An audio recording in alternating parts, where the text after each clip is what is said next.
मेथी लाया 10 रुपया ने घड़े मेथी लाया 10 रुपया ने घड़े मेथी लाया 10 रुपया ने घड़े वटाणा लाया 1.5 किलो वटाणा लाया 1.5 किलो कुंडा लाया 20 रुपया ना 530 रुपया किलो ये देखिए डोंगरी लाया 20 रुपया में 5 कैप्सिकम मरचा लाया 20 रुपया ना 5 गोभी लाया 20 रुपया में 5 मेथी लाया 10 रुपया में घड़े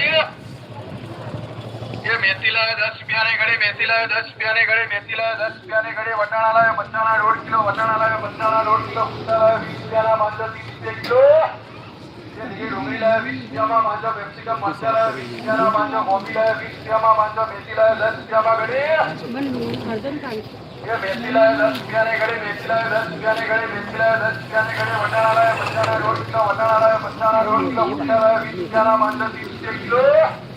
ये देखिए डोंगरी लाया 20 रुपया में 5 कैप्सिकम मरचा लाया 20 रुपया ना 5 गोभी लाया 20 रुपया में 5 मेथी लाया 10 रुपया में घड़े 20 में 5 मेथी लाया 10 रुपया ने घड़े मेथी लाया 10